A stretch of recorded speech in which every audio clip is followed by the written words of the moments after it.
이걸 왜 버린 거야? 안 먹을 거면 그렇다고 말을 해야지. 죄송해요. 이번에 몸이 좀 안 좋아서. 몸이 안 좋을 때 먹으라고 지어준 게 보약이잖아. 그리고 이번이 처음도 아니라며? 이 아까운 걸 왜 버려? 차라리 날 주던가 하지. 매달 18만 원씩 내고 있는 거란 말이야. 18만 원이라고요? 그래. 30호에 18만 원. 비싸고 안 비싸고를 떠나서 현우 엄마 위해서 보내준 건데 그걸 이렇게 버려버리니?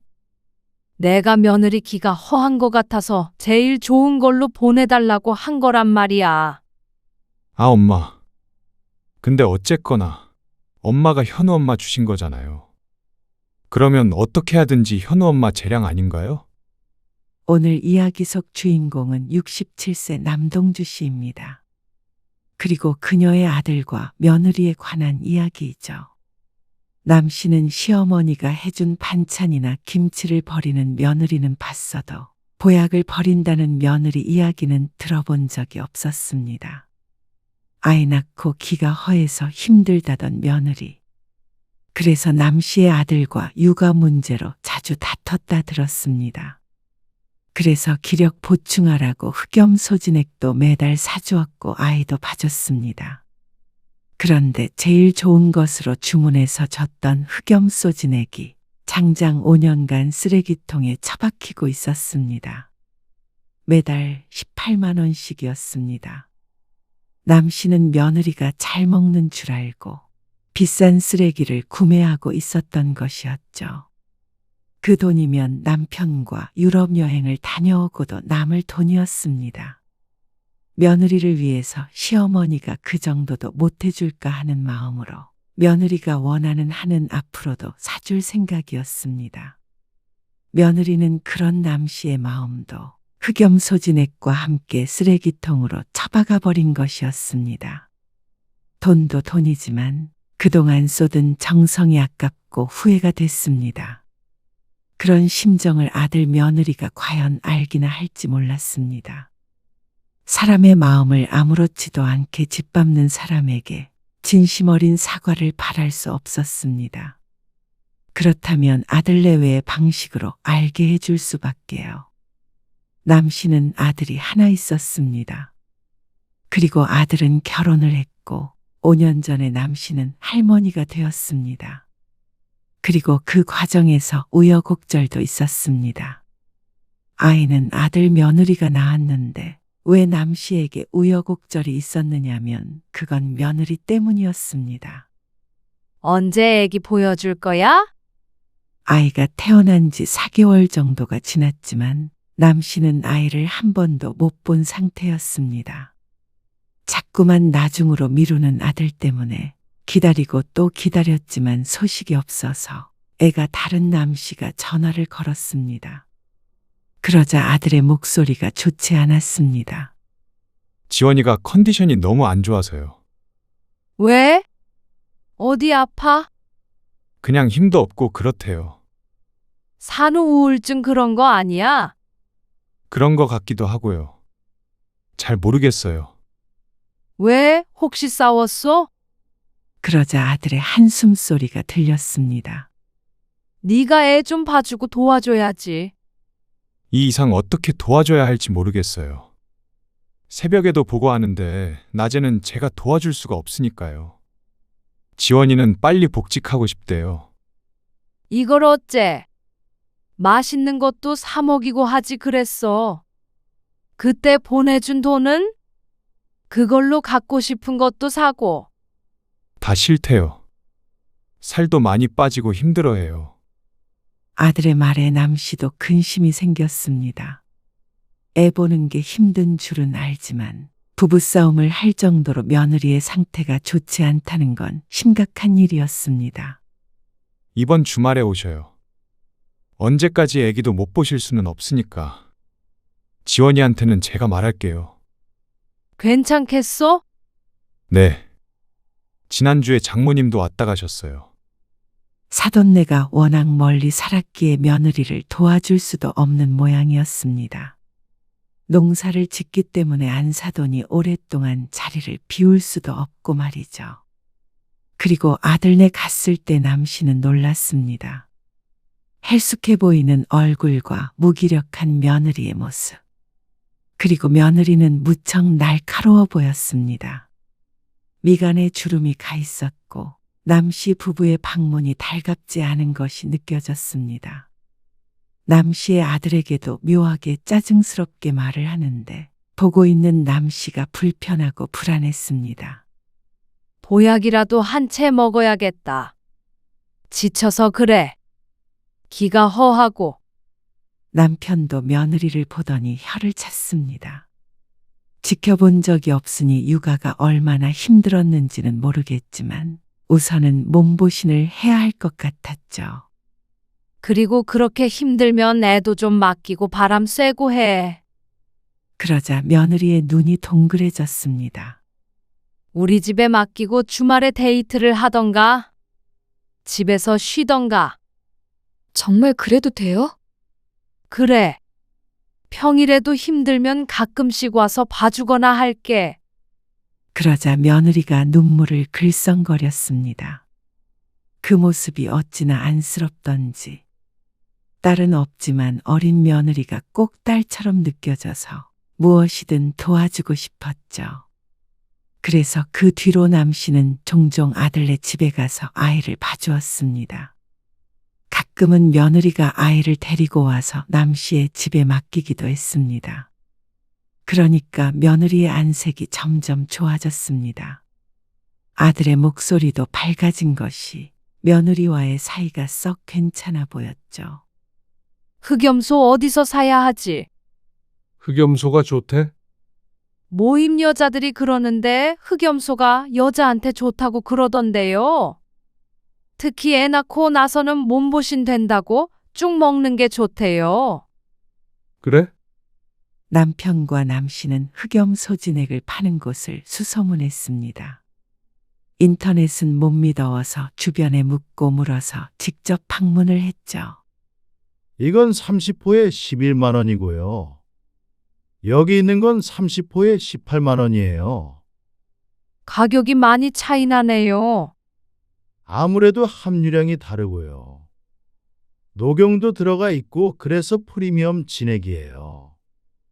아, 우리 며느리 먹으라고 주려는데 출산한 지 얼마 안 돼서요. 그러면 아무래도 좋은 게 좋죠. 남씨는 잠시 고민했습니다. 한 번 먹고 말 것이 아니고 앞으로도 몇 번은 더 사주고 싶은데 매달 나갈 돈이라고 생각하면 가격 차이가 나긴 했죠. 그래도 좋은 거 해줘야지. 역시 그렇지? 그러면 18만 원짜리로 주세요. 30호면 한 달 먹으면 될 분량이었습니다. 한 달에 18만 원이면 적은 돈은 아니었지만 아이를 낳은 며느리에게 줄 생각을 하면 아깝지는 않았습니다. 인터넷에서 찾아보면 30호에 5만 원짜리도 있던데 어쩐지 그런 건 효능이 없을 것 같았죠. 어머님, 내일 현우 좀 봐주실 수 있으세요? 그래? 안 그래도 내가 지난번에 말했던 흑염소 있잖아. 그거 진액.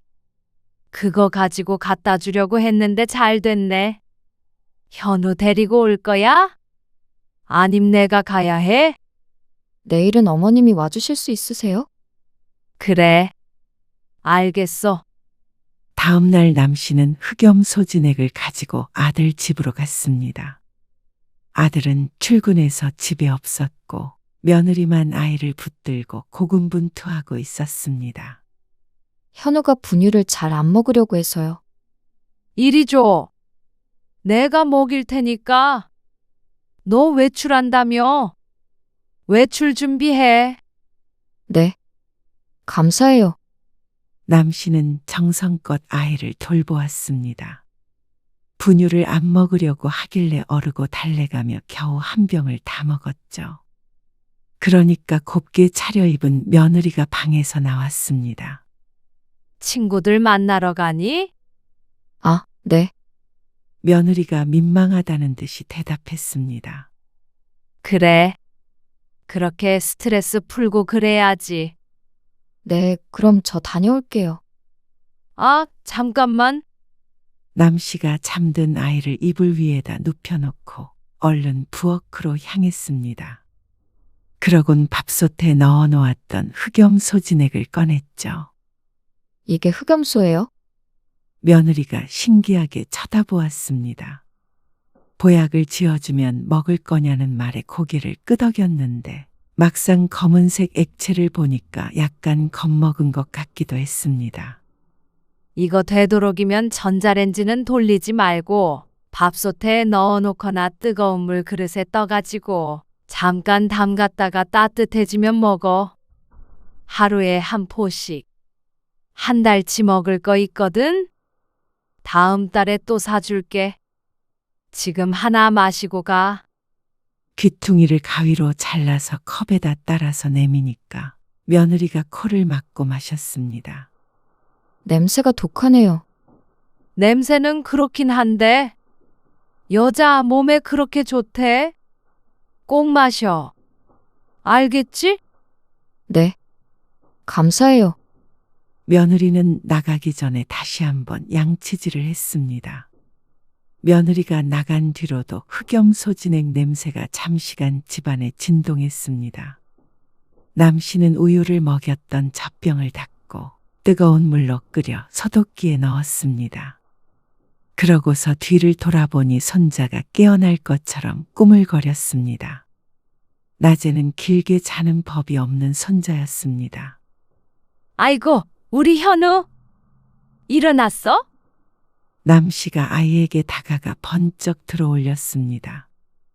허리가 아프기는 했어도 여러모로 보람이 있었습니다. 그렇게 남씨는 일주일에 적어도 2번은 손자를 돌봐주었습니다. 그건 손자가 조금 커서 어린이집에 가고 며느리가 다시 직장을 가게 되면서도 마찬가지였습니다. 오히려 더 자주 가게 되었습니다.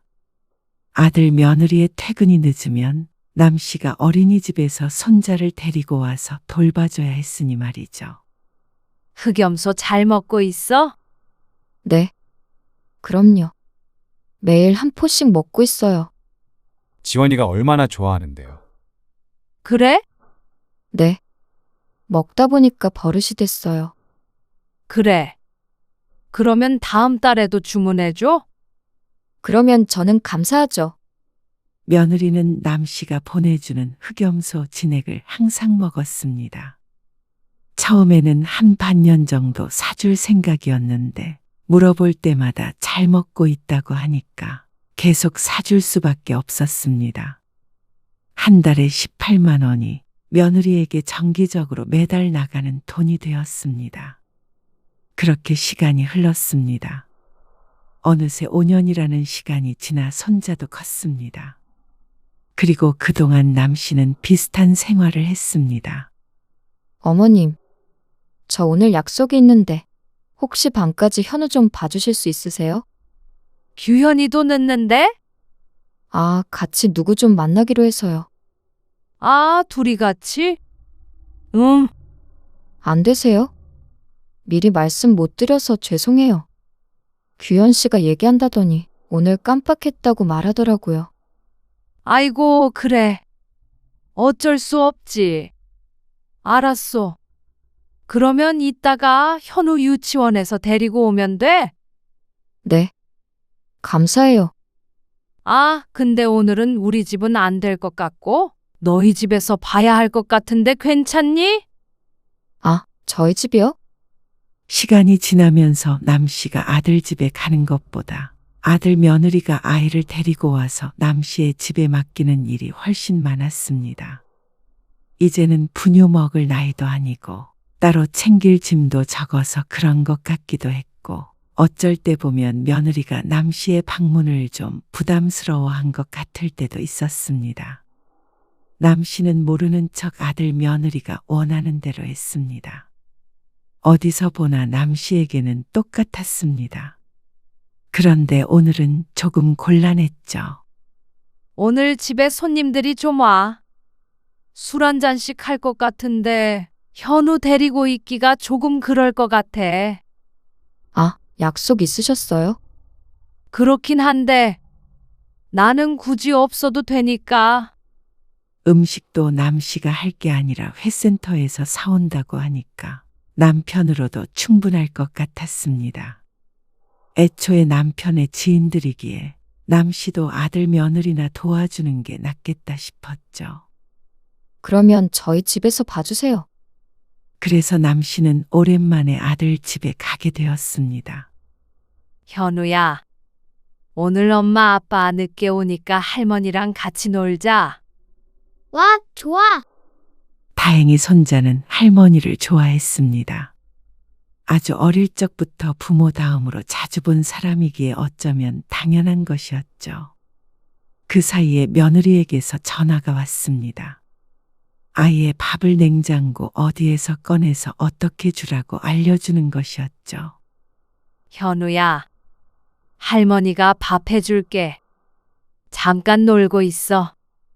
남씨가 냉장고를 뒤적거렸습니다.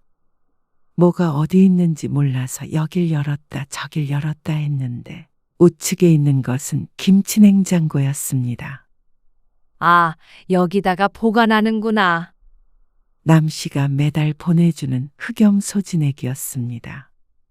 그전에는 냉장고 야채실에 있더니 김치 냉장고로 옮긴 모양이었습니다. 김치통 하나를 비워서 넣어 놓았는데 그 안에 한가득 차 있었습니다. 새로 보낸 지 꽤 됐는데 아직 많이 남았네. 깜빡 잊고 먹지 못했나 생각하며 고개를 갸웃거렸습니다. 가끔씩 물어보면 꼬박꼬박 꼭 챙겨 먹는다던데 말이죠. 남씨는 대수롭지 않게 생각하고 손자의 밥을 마저 차렸습니다. 그리고 그날 아들 며느리는 손자가 잠들고도 한참 지난 시간에 집에 돌아왔습니다. 저희 술을 마셔가지고 택시 타고 가셔야 되는데 괜찮으시겠어요? 알아서 갈게. 쉬어. 택시 불러드릴게요. 그래. 요 앞에 버스 정류장에서 기다릴게. 조심히 가세요. 남씨가 아들 내외를 뒤로하고 집을 나섰습니다. 그러면서 입을 쩍 벌리며 하품을 했습니다. 평소에는 10시 전에는 꼭 잠자리에 들었는데 오랜만에 이 시간까지 깨어있는 것 같았습니다. 택시는 금방 왔습니다. 집에 도착하니까 자정에 가까워져 있었죠. 그리고 보름쯤 지난 어느 날이었습니다. 아들 며느리는 주말에 또다시 손자를 맡겼습니다. 둘이서 어디 갈 데가 있다고 들었는데 어딜 가는지는 몰라도 아이를 다음날 데리러 오겠다고 했죠. 요새 자주 맡기네. 남편이 말했습니다. 그러게요. 애들도 사회생활하고 그러면 바쁜가 보지. 그래도 애는 부모가 키워야지. 당신 허리도 아프다며. 어쩔 수 없으니까 부탁하는 거겠죠. 남씨도 지치지 않는다고 한다면 거짓말이었습니다. 하지만 아들네도 오죽하면 맡기겠나 싶어서 웬만하면 부탁할 때마다 봐주려고 노력했습니다. 할머니, 나 목 아파. 그런데 손자가 집에 온 지 반나절도 안 돼서 기침을 콜록콜록 했습니다. 환절기 감기가 유행한다더니 손자가 걸린 모양이었죠. 이 말을 짚어보니까 약간 미열도 있는 것 같았습니다. 며느리에게 전화를 걸어보니까 정신이 없는지 전화를 받지 않았습니다. 규현아, 현우 감기 걸린 것 같은데 어쩌지? 아, 정말요? 잠깐만요. 엄마, 거기에 가방에 해열제랑 감기약 들어있대요. 일단 그거 먹이고 혹시나 열 안 떨어지면 병원에 좀 데려가 주실 수 있으세요? 주말인데 병원 문을 여나? 소아과는 주말에도 하는 곳 있을 거예요. 연락 주시면 제가 검색해 볼게요. 그래. 알았다. 손자는 입맛이 없는지 밥도 잘 안 먹었습니다. 그러니까 남씨 부부만 속이 새카맣게 탔습니다. 결국 그날 남씨는 손자를 데리고 병원에 다녀왔습니다. 약을 처방받았는데 밤에도 열이 한 번 나서 새벽에 해열제를 먹이고 다시 재워야 했습니다. 다행히 다음 날에 열도 내리고 기침도 줄었지만 작고 마른 손자가 걱정이 되었습니다. 그래서 아들 내외가 아이를 데리러 집에 도착했을 때 남씨가 말했습니다. 현우가 몸이 약한 것 같아. 편식해서 그런 것 같아요. 자꾸 이렇게 아프면 보약이라도 지어 먹여야 하는 거 아니니? 남씨의 말에 아들이 피식 웃으며 무심코 말했습니다. 엄마, 요즘 누가 보약을 먹어요? 그런 거 다 사기예요. 아무 효능도 없을걸요? 아들의 대답이 시큰둥했습니다. 남씨가 정성껏 보내는 흑염소진액도 일종의 보약인데 그것도 싸잡아 이르는 말인가 싶었습니다. 그러고 보니까 지난번에 김치 냉장고를 열어보았을 때 흑염소진액이 한참 남아있던 것 같았는데 혹시나 먹지 않고 있는 것인가 싶었습니다. 현우 엄마는 흑염소 그거 먹고 있는 거야? 남씨가 묻자 아들이 아차하는 표정을 지었습니다. 아, 그건 먹죠. 그건 몸에 좋은 거 맞잖아요. 그럼요. 어머님, 매일 하나씩 꼭 먹어요. 그래? 혹시 안 먹는다고 하면 그만 짓게. 저번에 냉장고 보니까 거의 그대로인 것 같아서. 아, 열어보셨어요? 아니에요. 바빠서 며칠 못 먹은 거예요. 잘 챙겨 먹고 있어요. 그럼 계속 보내줘? 그러면 저는 감사하죠. 남씨는 고개를 갸웃거렸습니다. 아들 며느리의 말이 어쩐지 앞뒤가 안 맞는 것 같았습니다. 그래도 잘 먹고 있으니까 계속 보내달라기에 별말을 하지 않았습니다. 며느리가 원하는 한은 보내주기로 마음먹었고 이제 와서 네 돈 주고 사 먹어라 할 수도 없었으니 말이죠. 그리고 얼마 뒤에 갑자기 아들네 집에 가게 될 일이 생겼습니다. 며느리가 아이를 두고 급하게 다시 회사에 가봐야 한다며 남씨를 불렀습니다. 현우 아빠도 오늘 야근한다고 그랬는데 제가 지금 현우를 어머님 댁에 데려다 줬다가 다시 돌아갈 시간이 안 될 것 같아서요. 그래. 알았어. 택시 타고 금방 갈게. 남씨가 휴대폰만 들고 얼른 아들네 집으로 갔습니다. 다행히 택시가 정류장에 세워져 있어서 지체 없이 도착할 수가 있었습니다. 며느리는 급하긴 했는지 현관 앞에 서 있다가 남씨가 도착하자 곧장 신발을 신고 나갔습니다. 저 한두 시간 내로 돌아올게요. 현우 밥은 먹었어요. 간식만 챙겨주세요. 며느리가 나가자 그제서야 남씨도 숨을 고를 수 있었습니다. 남씨가 손자를 향해 말했습니다. 현우 과일 먹을래?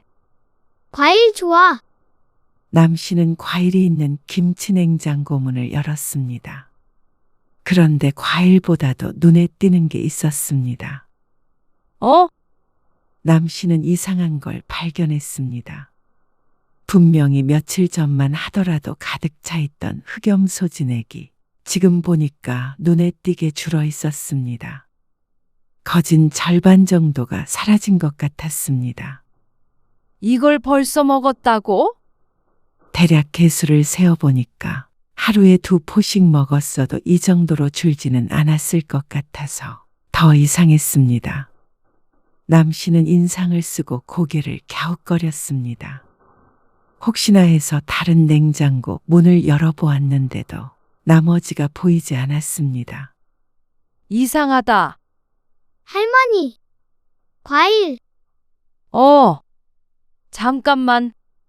남씨는 이내 과일을 꺼내고 냉장고 문을 닫았습니다. 그리고 손자에게 과일을 깎아주고 그 껍질을 버리기 위해서 다용도실 문을 열었습니다.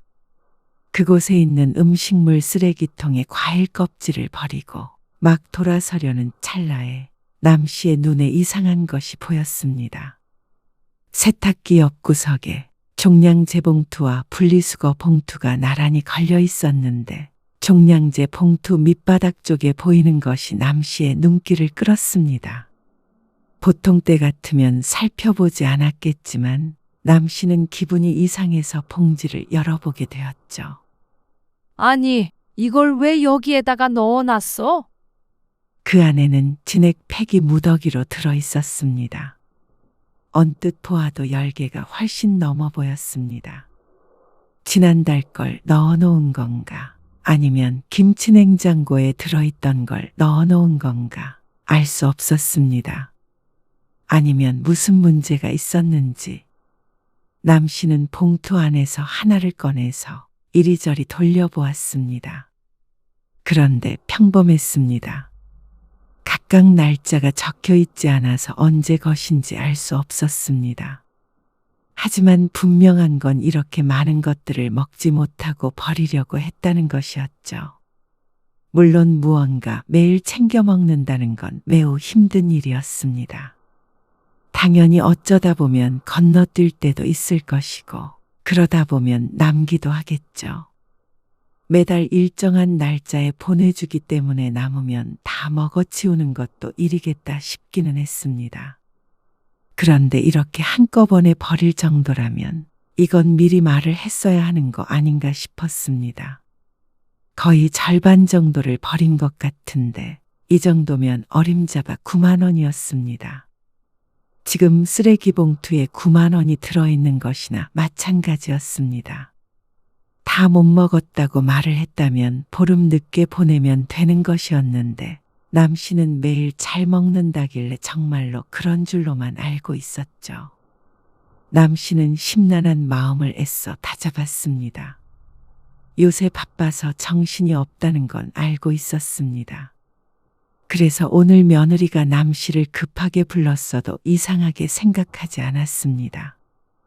회사에서 승진을 앞두고 있다면서 남 씨에게 아이를 자주 맡겼으니 말이죠. 그런데 아무리 그래도 이렇게 귀한 걸 버리나 싶어 속상하기도 했습니다.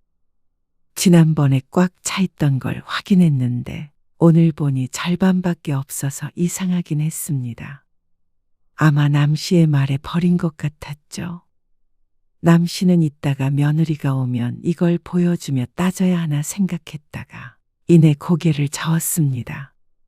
그러고는 다시 진액을 제자리에 두었습니다. 혹시나 며느리가 쓰레기 봉투를 뒤진 거냐며 따지면 남 씨도 할 말이 없었습니다. 그리고 매번 그런 것도 아니고 이번에 남 씨가 안 먹으면 그만 보내겠다는 말을 해서 급한 마음에 버린 거라고 생각했습니다. 그렇게 생각하면 눈 감고 모른 척 하는 게 맞는 것 같았습니다. 다만 며느리가 집에 온 뒤 남 씨가 돌아가기 전에 지나가는 말투로 넌지시 얘기했습니다. 혹시나 흑염소 마시는 거 깜빡했으면 다음 날 2개 마셔. 2개 먹어도 된다고 했으니까. 네? 아, 네. 그럴게요. 억지로 그러라는 건 아니고. 너 요새 바쁘다길래 못 챙겨 먹는 날도 있을 거 아니야. 그리고 앞으로 주문할 때 얼마나 남았는지 물어보고 할 테니까 억지로 먹진 말어. 며느리는 왜 그런 말을 하냐는 듯 맑은 표정으로 대꾸했습니다. 아, 잘 먹고 있어요. 늘 보내주시는 날짜에 보내시면 돼요. 그 말에 남 씨는 잠시 침묵하다가 웃으며 알았다고 하고 현관문을 열었습니다. 앞으로는 며느리의 말처럼 잘 먹겠지 생각하며 집으로 돌아갔습니다. 그런데 한 달쯤 뒤에 남 씨는 정말 기분 나쁜 경험을 하게 되었습니다. 그날은 오랜만에 아들네 집에 가게 된 날이었습니다. 최근에는 덜 바빠졌다며 아이도 덜 맡겼고 맡긴다고 하더라도 남 씨의 집에서 돌봤는데 한 달 만에 가게 된 것이었습니다. 주말이었는데 3시간 정도만 봐주면 된다고 했습니다. 밥을 해줄 필요도 없다고 했죠. 그래서 남 씨도 가벼운 마음으로 거실에서 아이와 놀고 있는데 갑자기 거실 벽면에 있던 인터폰이 울렸습니다. 전화벨 소리처럼 들리는 소리에 남 씨가 어리둥절해하며 다가갔습니다. 관리실이라는 글자가 떠 있었고 전화 표시가 보였죠. 뭐가 뭔지 몰라서 초록색 전화 그림을 눌렀더니 사람 목소리가 들렸습니다. 예, 여기 관리실인데요. 아, 네. 무슨 일이신데 그러시죠? 여기 잠깐 내려와 보셔야겠어요. 여기 아들네 집이라. 아침에 버린 쓰레기 이거 다시 가지고 올라가셔요. 네? 쓰레기를 왜요? 관리실에서는 내려와서 보라고 남 씨를 1층으로 불렀습니다. 남 씨는 어리둥절해하며 손자를 데리고 함께 관리실 쪽으로 향했습니다. 관리실 직원이 심각한 표정으로 컴퓨터 화면을 보고 있었습니다. 이거 보세요. 1204호에서 계속 이렇게 음식물을 제대로 분리 안 하고 일반 쓰레기에 버리고 있어요.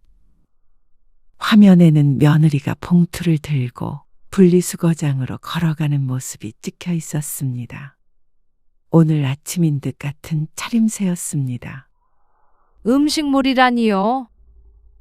여기 봉투 안에 액체류가 가득 들어 있어요. 무겁기는 얼마나 무거운지. 이렇게 버리면 과태료 물어야 해요. 남 씨가 쓰레기 봉투 안을 보고는 숨을 들이켰습니다. 그 안에는 흑염 소지내기까지도 않은 상태로 수십 포가 들어 있었습니다. 한 달치인 30개보다도 훨씬 많아 보이는 게 어딘가에 모아놨다가 한꺼번에 버린 것 같은 모양새였습니다. 이게 왜 이렇게? 저야 모르죠. 한두 번도 아니고 말이에요. 그동안 이것 때문에 얼마나 골치 아팠는데요. 다른 쓰레기도 없이 이렇게만 버려서 누가 이랬는지도 모르고. 그래서 제가 카메라 확인하느라 하루 종일 눈알이 빠지는 줄 알았다고요. 죄송합니다. 이거 가지고 가셔서 안에 액체는 버리고 새로 분류해서 버리세요. 남 씨는 봉투를 들고 집으로 돌아왔습니다. 분노와 배신감에 온몸이 떨렸습니다. 이렇게 많은 양을 버렸는데 한두 번이 아니라니. 그러면 그동안 얼마나 많이 버려왔나 싶었습니다. 지난번에 쓰레기 봉투에서 보았던 것은 애교 수준이었습니다. 그래놓고는 매일 잘 먹고 있다고 웃으며 말하던 며느리. 무얼 위해서 이런 거짓말을 한지 몰랐습니다. 분명 몇 번이나 물었습니다. 잘 안 먹으면 말하라고 말이죠. 그런데도 다음 달에도 주문해 달라고 그랬는데 그게 모두 거짓말이었습니다. 남 씨는 며느리에게 기만당한 이 기분을 어찌해야 할지 몰랐습니다. 속에서 열불이 났고 허탈함에 정신이 하나도 없었습니다. 오후 5시쯤 아들과 며느리가 집으로 돌아왔습니다. 그런데 식탁 옆에 세워져 있는 쓰레기 봉투를 보더니 며느리 얼굴이 새하얘졌습니다. 어머님, 이게 왜 여기에? 아들도 낭패라는 표정을 지었습니다. 그러니까 이건 며느리가 버린 게 맞았고 아들도 그 사실을 알고 있었던 것이었죠. 이걸 왜 버린 거야? 안 먹을 거면 그렇다고 말을 해야지. 남 씨가 화가 난 말투로 묻자 며느리가 고개를 숙였습니다. 죄송해요. 이번에 몸이 좀 안 좋아서. 몸이 안 좋을 때 먹으라고 지어준 게 보약이잖아. 그리고 이번이 처음도 아니라며? 이 아까운 걸 왜 버려? 차라리 날 주던가 하지. 매달 18만 원씩 내고 있는 거란 말이야. 그러자 아들 며느리가 깜짝 놀랐습니다. 18만 원이라고요? 그래. 30호에 18만 원. 아들도 며느리도 이게 그렇게 비싼 줄은 몰랐던 모양이었습니다. 서로를 마주보면서 당황한 표정을 지었습니다. 비싸고 안 비싸고를 떠나서 현우 엄마 위해서 보내준 건데 그걸 이렇게 버려버리니? 내가 며느리 기가 허한 것 같아서 제일 좋은 걸로 보내달라고 한 거란 말이야. 그러자 아들도 한숨을 쉬었습니다. 난감한 얼굴로 뒷머리를 벅벅 긁었죠. 그러면 하나에 6,000원 꼴이네요. 아들에겐 금액이 중요한 모양이었습니다. 몰랐어요. 말씀을 하시지. 뭐? 좋은 거라고 잘 챙겨 먹으라고 했잖아. 근데 너희가 그걸 받아서 먹지도 않고 죄다 버렸잖니? 그리고 싼 거면 버려도 된다는 말이야? 어머님, 이제부터 정말 잘 먹을게요. 됐어. 다음 달부터 안 보낼 테니까 그런 줄 알아? 아니에요. 어머님, 전부 다 버린 거 아니에요. 저도 챙겨 먹고 싶어서 먹다가 요즘 소홀했던 것 뿐이에요. 죄송해요. 어머님이 안 먹은 거 보시면 서운해 하실까봐. 그래서 다음 달부터 정말 잘 먹으려고 했어요. 아들과 며느리는 연신 잘못했다고 빌었습니다. 요즘 사람들은 반찬 싸주는 거 싫어한다고 해서 한 번도 줬던 적이 없었는데 보약을 줬다고 이렇게 다 버려버릴 줄은 몰랐습니다. 그런데 이렇게까지 사과하며 먹겠다고 하는데 남 씨의 마음이 약해졌습니다. 관리실 말을 들어보면 그동안 상당히 버렸던 것 같은데 그럼에도 불구하고 앞으로 먹겠다는 말은 진실되게 들렸습니다. 비싼 거라고 하니까 이제야 그럴 마음이 든 것인지 이러나 저러나 남 씨의 상한 마음을 되돌릴 수는 없었습니다. 남 씨는 한숨을 쉬었습니다. 이미 엎질러진 물이었고 너무 속상해서 견딜 수가 없었지만 고개를 푹 숙이고 사과하는 며느리를 보니 한 번 더 믿어보자는 생각이 들었습니다. 못 먹으면 하루에 2개 먹을게요. 절대 안 버려요. 아이고, 알았다. 이것도 제가 데워서 먹을게요. 됐어. 냉장고에 있는 거나 잘 먹어. 쓰레기 봉투로 들어갔던 걸 꺼내려는 며느리를 남 씨가 말렸습니다. 아무리 밀봉이 되어 있는 것이라고 해도 쓰레기장까지 나갔다 온 걸 꺼내서 먹으라는 건 너무한 것 같아서 말이죠. 그리고 그 뒤로는 정말로 며느리가 진액을 잘 먹는 것 같았습니다. 아들도 며느리가 마시고 있는 장면을 사진으로 찍어서 보내주기도 했습니다. 잘 먹는 거 믿으니까 이제 이런 거 안 보내도 돼. 그런 거 하나하나 의심하며 사는 것도 피곤했습니다. 어련히 잘 먹으니까 계속 사달라는 것이겠거니 생각했습니다. 이미 버린 수십만 원은 아깝긴 했지만 잊어버리자 생각했죠. 그리고 또다시 2달 정도가 흘렀습니다. 아들네 집에 가볼 일은 그 뒤로 없었습니다. 그런데 어쩜 이렇게 운명이 얄궂은지 2달 만에 간 아들 집에서 남 씨는 또다시 뒷목을 잡아야 했습니다. 그것도 우연히 들은 통화 내용 때문에 말이죠. 흑염소? 오늘 오는 날이야. 걱정 마, 어머님한테는 다 먹어서 없는 거라고 했으니까. 현우는 어머님이랑 있지? 잘 먹고 있지? 손자가 하도 심심해하는 바람에 며느리를 기다리며 놀이터에 나와 있었습니다. 어둑어둑해서 10분 정도만 그네를 태우고 들어가려고 했죠. 그런데 때마침 며느리가 지나가면서 통화를 하는 것이었습니다. 그런데 그 내용이 참 이상했습니다. 엄마, 그거 매일 잘 챙겨 먹으라니까. 30호에 18만 원짜리야. 남 씨는 귀를 의심했습니다. 며느리의 목소리는 계속 이어졌습니다. 좋은 거래. 나는 먹기 싫다니까. 냄새 너무 심해. 에이, 그래도 공짜로 주는 걸 왜 마다해? 18만 원짜린데. 그리고 그런 거 받아서 잘 먹어야 시부모님이 좋아해. 얼마나 뿌듯해 하시는데 비위를 잘 맞춰야 애도 봐주고 그러시지. 근데 참 어머님 또 요즘 사람들 누가 그런 걸 먹는다고. 현금으로 주면 더 좋아하지. 근데 억울해. 비싼 건 줄 알았으면 처음부터 그냥 엄마 다 줄걸? 남 씨는 주먹을 꽉 쥐었습니다. 분노가 치밀어 올랐습니다. 이것도 곧 택배로 보내줄게. 앞으로도 내가 그만 달라고 하는 이상은 사주실 거야. 엄마는 공짜로 몸보신하고 좋지? 딸 잘 뒀지? 더 이상 들을 수 없었습니다. 그런데 남씨가 며느리를 부르기도 전에 손자가 엄마 하고 부르며 며느리에게 뛰어갔습니다. 그러자 며느리가 귀신이라도 본 듯한 표정으로 뒤를 돌아봤습니다. 어머님, 그 귀신은 바로 남씨였죠. 5년 동안 매달 18만 원씩 들인 정성이 이런 취급을 받고 있었다니. 남씨의 마음은 며느리가 아니라 쓰레기통 혹은 안사돈에게 향하고 있었던 것이었죠.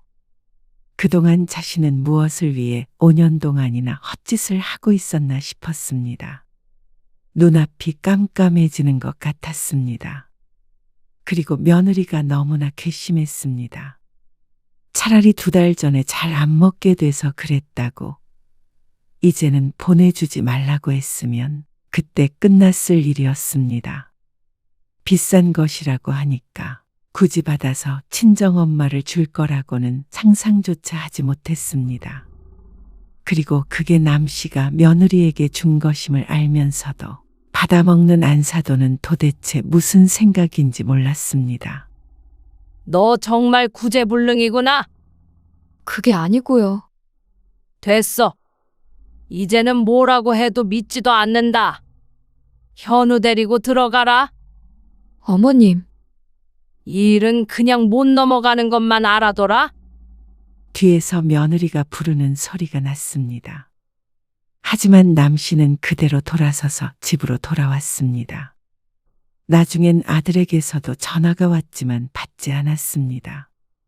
그날 밤 남씨는 잠을 이룰 수 없었습니다. 새벽에 벌떡 일어나서 휴대폰을 켜보았습니다. 계산기를 켜고 5년 동안 쓴 금액을 계산해 보았죠. 18만 원 곱하기 12개월에 5년 치면 1,080만 원이었습니다. 너무 큰 돈이었습니다. 적금을 들었어도 1,000만 원 넘는 돈이 손에 있었을 것이었습니다. 안마의자를 샀어도 서너 대는 샀을 금액이었죠.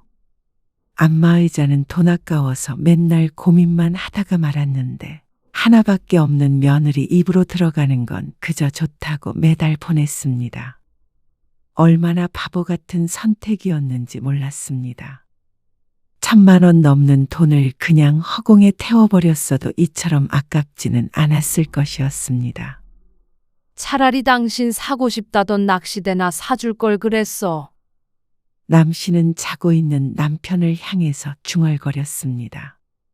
아니면 남편이랑 둘이 해외여행이라도 다녀왔다면 추억이라도 남았을 텐데. 남씨는 결심했습니다. 그래서 다음 날 아침 남씨는 아들에게 전화를 걸었습니다. 엄마, 죄송해요. 며느리한테 이미 들은 모양이었습니다. 하지만 남씨는 사과를 받자고 전화한 것이 아니었습니다. 말로는 누가 못해. 그렇게 죄송하면 직접 보여줘. 어떻게요? 너희 돈 좋아하잖아. 계산해보니까 1,080만 원 나오더라. 5년간 저금했으면 나올 이자도 있지만 그건 마지막 정으로 계산 안 하마. 1,080만 원 통장으로 보내라. 네? 엄마, 그렇게 큰 돈을 어떻게 드려요? 그렇게 큰 돈을 내가 5년 동안 쏟아부었어. 그게 전부 너희 쓰레기통이랑 사돈 입으로 들어갔으니까 책임도 너희가 져야지. 아들은 말이 없었습니다. 갑자기 그 돈이 어디서 생겨요? 1,000만 원 못 구하진 않잖아? 아, 엄마. 너무하신 거 아니에요? 장모님 좀 드릴 수도 있죠. 어쨌거나 엄마가 현우 엄마 주신 거잖아요. 그러면 어떻게 하든지 현우 엄마 재량 아닌가요? 이제는 적반하장으로 나오는 아들 때문에 어처구니가 없었습니다. 너도 역시 똑같은 놈이구나. 그리고 앞으로 현우 봐주는 것도 그만둘 거니까. 맡길 생각 마로. 아, 엄마. 엄마라고 하지도 마. 괘씸한 놈. 너희 돈은 그렇게 소중하면서 부모 돈은 우스워. 엄마 아빠는 땅 파면 돈 나와? 어떻게 5개월도 아니고 5년 동안이나. 전부 버린 건 아니에요. 먹기도 했어요. 그게 중요해? 아까워 죽겠다. 한 달에 18만 원은 커녕 18,000원도 안 쓰는 자식 뭐가 예쁘다고 내가. 틀림없이 보내라 돈. 그러고는 전화를 끊었는데도 분이 가라앉지 않았습니다. 그리고 그날 사실을 알게 된 남편이 펄쩍 뛰었습니다. 당장에 쫓아가려는 걸 막았습니다. 그런다고 걔들이 무서워할 것 같아요. 뭐라고 하는 게 중요한 게 아니라 본때를 보여줘야죠. 내가 1,080만 원 꼭 받아낼 거예요. 며칠간 아들에게선 전화가 오지 않았습니다. 며느리도 마찬가지였습니다. 사과를 바라진 않았지만 어쩜 전화 한 통 안 할 수가 있나 더 괘씸했습니다. 그리고 그런 남 씨의 속마음을 들었는지 이틀 뒤에 며느리가 전화를 걸었죠. 어머님, 정말 죄송해요. 며느리의 목소리에 울음기가 섞여 있었습니다. 한 번도 아니고 2번이나 날 속였어. 앞으로는 콩으로 매주를 쓴다고 해도 안 믿어. 죄송해요. 그렇다고 현우까지 안 봐준다고 하실 수가 있으세요? 현우는 무슨 죄예요? 현우는 죄 없지. 죄는 너희한테 있지. 친정엄마한테 흑염소 안 보내기로 했어요. 헛웃음이 나왔습니다. 그렇다고 하면 남 씨가 좋아할 거라고 생각한 것인지 기가 찼죠. 제가 안 먹은 만큼은 통장으로 넣을게요. 근데 대신에 현우만큼은 봐주세요. 어머님 손자잖아요. 너 정말 나를 우습게 아는구나. 네 자식 네가 키워. 그리고 네가 하나도 안 먹고 버렸을지 어떻게 알아? 그리고 다 먹었다고 하더라도 소용없으니까 다 토해내라. 어머님, 남 씨는 전화를 끊고 아들에게 메시지를 보냈습니다. 너희가 안 주면 나눠 먹은 안사돈에게라도 청구해야지 어쩌겠니? 그러자 즉각적인 반응이 왔습니다. 3개월로 나눠서 내겠다는 말이었습니다. 그러면서 우선 300만 원을 보내왔습니다. 여보, 규현이가 돈 다 주면 우리 이 돈으로 해외여행이나 다녀옵시다. 여행 적금 들었다가 해지한 거라고 생각하면 되겠어요. 당신 낚시대도 사줄게. 그러자 남편은 좋다고 했습니다. 당신 보약이나 지어야겠어. 안마의자도 하나 사. 자식 없다고 생각하면 뭐 그 돈으로 뭔들 못해? 다 쓰고 죽지 뭐. 남편이 어깨를 으쓱했습니다. 차라리 매달 18만 원은 없다고 생각하고 통장을 하나 만들어서 계속 모을까 싶었습니다. 그러면 몇 달에 한 번씩 국내 여행을 가거나 남씨 부부 스스로를 위한 선물을 하기에도 좋을 것 같았습니다. 엄마, 정말 급한 일이 있어서 이번 주말에는 꼭 현우 맡아주셔야 해요. 현우도 왜 할머니 보러 안 가냐고 울어요. 얼마 뒤 아들에게서 이렇게 문자 메시지가 왔습니다. 손자를 들먹이는 걸 보니까 작전을 바꾼 것 같았습니다. 하지만 2번 속지 3번 속나요. 또 마음 약해지면 스스로 호구를 인증한 것이나 다름없었습니다. 남 씨는 더는 자식 일에 발벗고 나설 생각이 없었습니다. 그래서 얻은 것이라고는 마음의 상처뿐이었습니다. 남 씨는 답장을 보냈습니다. 남은 채무 780만 원. 그러고서 휴대폰 화면을 꺼버렸습니다. 아들의 대답은 들을 필요가 없었고 은행 어플만 잘 작동하면 됐죠. 그로부터 2달 뒤 남 씨의 통장에 나머지 금액이 모두 입금되었습니다. 남 씨 부부는 약속대로 그 돈으로 동남아 패키지 여행을 예약했고 남은 돈으로는 둘이서 쓸 안마의자를 구입했습니다. 아들 내외와의 관계는 뚝 끊겼지만 오히려 남씨는 전에 없던 홀가분함을 느끼며 남편과 함께 제2의 인생을 시작하기로 마음먹었습니다.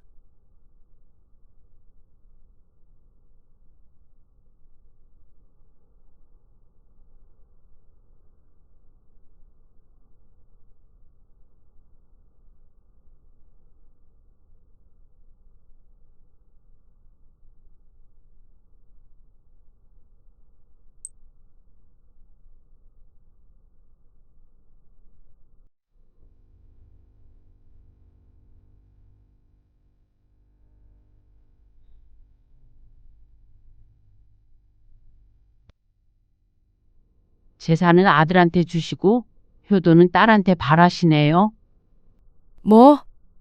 병원에 와보지도 않는 아들 뭐가 예쁘다고 집까지 주세요? 아들이 그렇게 좋으시면 아들 옆으로 이사를 하시지. 왜 제 옆으로 오셔가지고 저만 못 살게 구세요? 뭐? 내가 언제 널 못 살게 굴었다는 거야? 이틀에 한 번씩 집에 가서 반찬 드리고 청소하고 무슨 약 사와라. 뭐가 먹고 싶다. 뭐가 고장났다. 경우한테 한 번이라도 그런 전화 해보신 적 있으세요? 아들이랑 딸이랑 같냐? 내가 너한테 더 의지하고 그런 거 몰라서 그래. 그러니까 의지를 왜 저한테 하시냐고요? 엄마가 사랑하는 아들한테 하시면 되잖아요. 오늘 이야기 속 주인공은 52세 정경숙 씨입니다. 그리고 그녀의 친정어머니에 관한 이야기이죠. 전 씨는 자신이 조금만 더 똑부러졌다면 진작에 친정엄마와의 연을 끊었을 거라고 생각했습니다. 다 스스로가 우유부단하고 어리석은 탁 같았습니다. 부모 자식 관계는 끊을 수 없다고 여기고 이만큼이나 연을 이어오고 있었던 것만 보아도 알 수 있었습니다. 그러니까 이제 정신을 차려야겠죠. 온갖 자빌부터 시작해서 병수발까지 모든 굳은 일들은 딸인 전 씨의 몫이었습니다. 그런데 친정어머니가 가진 모든 재산은 당연히 아들 몫이었습니다. 본인의 입으론 아들, 딸 차별 없이 사랑한다고 하지만 행동은 정반대였습니다. 끝까지 딸이라는 이유로 차별받는 전 씨만이 그 서름을 알았습니다. 재산은 아들인 남동생에게 주고 효도는 딸에게 받겠다는 친정엄마에게 전 씨도 더 이상은 책임감을 느끼지 않기로 했습니다. 아무리 부모 자식 사이라고 하더라도 일방적이고 건강하지 못한 관계였습니다. 전 씨의 결핍이 만들어낸 환상 같은 관계였죠. 이제는 그 환상에서 깨어날 차례였습니다. 전 씨는 대학교에 다니는 딸이 하나가 있었습니다. 아직 독립전이라 남편과 셋이 살고 있었죠. 전 씨는 쭉 맞벌이를 했기 때문에 딸이 대학에 갔어도 하루가 늘 바빴습니다. 그런데 3년 전에 친정어머니가 전 씨 근처로 이사를 오게 되면서 전 씨의 일상은 좀 더 정신이 없어졌습니다. 너희 집 옆에 아파트에 전세 나왔더라. 그래요? 그걸 엄마가 어떻게 알아요? 거기로 이사하려고 알아봤지. 다음 달에 그리로 간다. 친정엄마의 갑작스러운 말에 전 씨가 놀란 눈을 했습니다.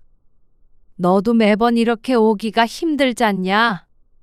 친정엄마가 사는 단독주택과 전 씨의 집은 차 타고 1시간이 조금 걸리는 거리였습니다.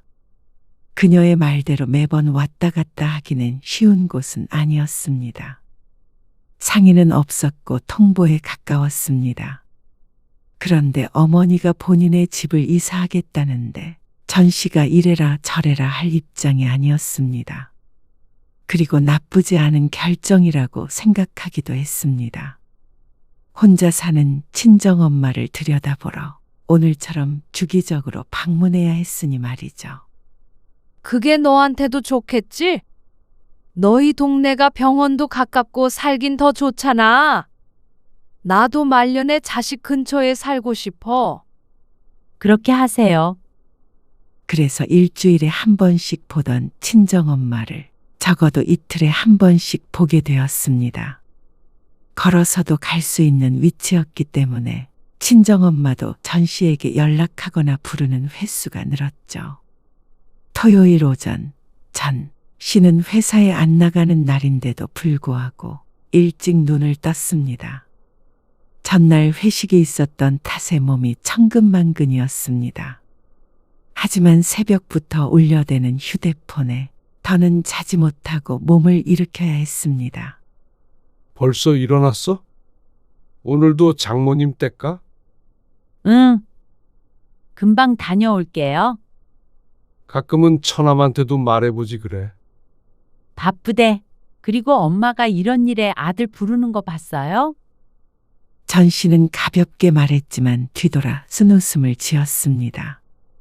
그리고 지난번에 경우도 엄마 문제로 올케랑 싸웠대잖아요. 남편은 아무 말도 하지 않았지만 속으로는 혀를 차고 있을 것 같았습니다. 전 씨도 주말에는 좀 쉬고 싶기도 했습니다. 하지만 혼자서는 마트도 안 가려고 하는 친정엄마 때문에 어쩔 수가 없었습니다.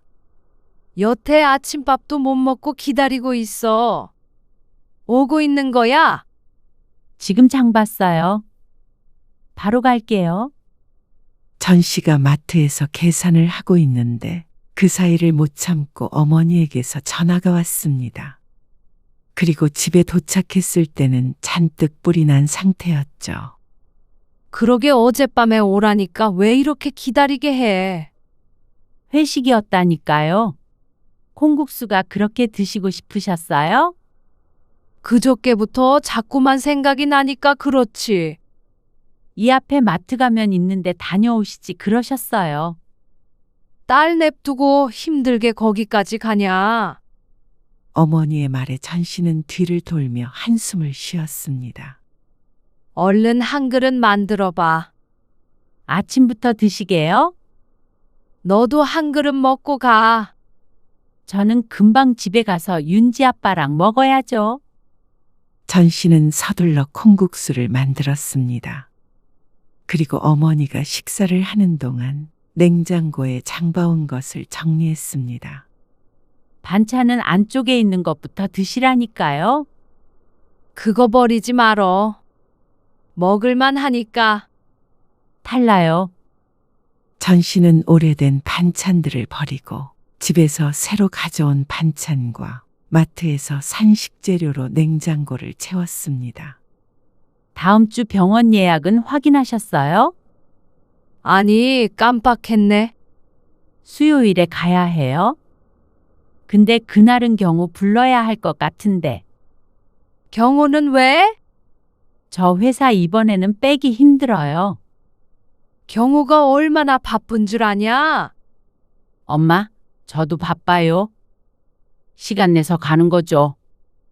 아, 됐다. 가기 싫으면 말어. 나 혼자 가면 돼. 어머니는 딸이라고 하나 있는 게 엄마는 신경도 안 쓴다며 불평했습니다. 그 말에 억울하지 않을 수 없었습니다. 형제라고는 전 씨와 남동생 둘밖에 없는데 남동생은 늘 바쁘다는 핑계로 어머니 병원에 동행하는 걸 본 적이 없었습니다. 전 씨가 가까이 살게 되니 더 무관심해졌습니다. 당연히 누나가 알아서 할 거라고 생각하는 듯 했습니다. 그런데 이런 말을 들으면 억울할 수밖에 없죠. 귀한 주말 아침부터 이렇게 곁에 와 있는 사람이 누군지 생각은 안 하는 것 같았습니다. 하지만 따져봐야 전 씨만 손해였습니다. 그러면 남동생 흉본다면서 노발대발하니까 그러려니 생각하는 게 전 씨의 정신건강에 좋았습니다. 전 씨는 휴대폰을 꺼내서 달력에 병원 예약 날짜를 확인했습니다. 오전에 얼른 진료를 보고 오후에 출근해야 되나 싶었습니다.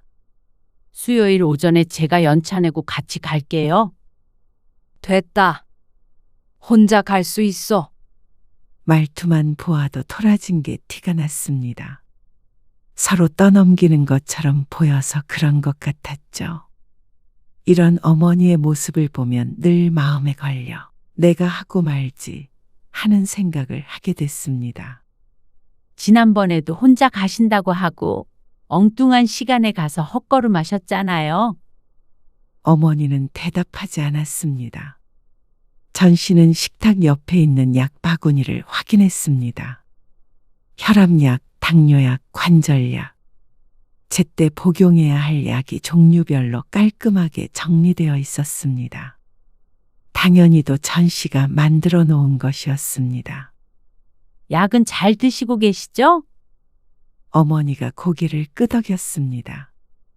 전 씨 부부는 주말 아침 식사는 하지 않고 아침 겸 점심을 11시쯤 먹었는데 시계를 보니 어느 정도 시간이 남았습니다. 전 씨는 청소를 시작했습니다. 혼자 사는데도 뭔가 정돈이 안 되고 어수선한 기분이 들었습니다. 집에 계시면서 운동한다고 생각하고 청소기도 돌리고 하세요. 소파에 앉아서 텔레비전만 보고 있는 친정엄마를 향해 전 씨가 잔소리 아닌 잔소리를 했습니다. 무릎 아파서 그게 쉬워? 너도 나이 들어봐라. 어머니는 딸이 벌써 50이 넘었다는 사실을 까먹은 듯 했습니다.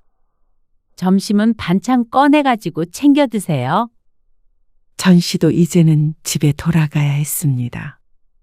남편이랑 식사를 해야 했으니 말이죠. 그런 전 씨를 어머니가 붙잡았습니다. 점심도 여기서 먹고 가. 윤지 아빠 밥 챙겨줘야죠. 김서방은 혼자 밥도 못 챙겨 먹는 데냐? 때가 어느 땐데? 어머니는 혀를 찼습니다. 챙겨서 드셔요. 저 이만 가볼 테니까. 가면 수요일 날 오는 거야? 네. 병원 가야 되니까 수요일 아침에 올게요. 어머니는 말이 없었습니다. 왠지 그 침묵에서 주말 동안 자신을 혼자 둘 거냐고 따지는 듯한 느낌을 받았습니다. 착각일지는 몰라도 말이죠. 주말에 경호도 부르고 하세요. 온 지 오래됐잖아요. 경호 바쁘다니까 그러네. 회사원이 주말에 바쁜 일이 뭐 있다고 그래요. 그렇게 따지면 저도 바빠요. 그거랑 같냐?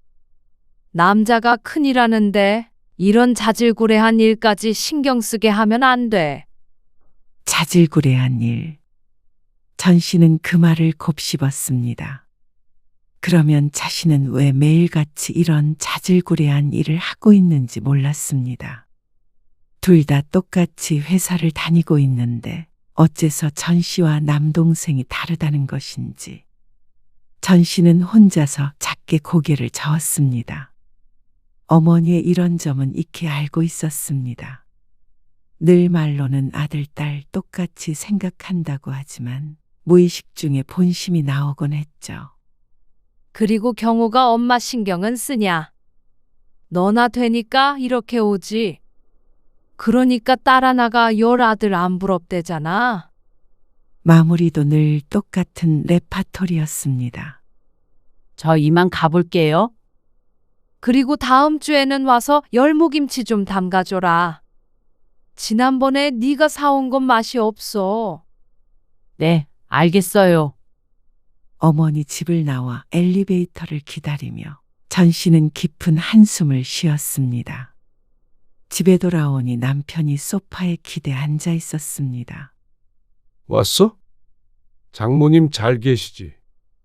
잘 계시지? 전 씨는 이제서야 부부가 먹을 식사를 준비했습니다. 그 와중에도 친정엄마에게서 전화가 2번 왔습니다. 뭐가 어디 있느냐 묻는 전화 하나, 어디가 아프니 병원 가면 거기도 검사해야겠다는 전화 하나. 장모님은 딸 안 낳으셨으면 어쩔 뻔했어. 그러게. 전 씨는 벌써부터 지치는 기분이었습니다. 앞으로 몇 년을 더 일해야 하는 것인지 몰랐습니다. 짧으면 슬플 것이고 길면 긴 대로 슬플 것 같았습니다. 나이든 부모를 돌보는 자식들의 마음이 다 같지 않을까 싶었습니다.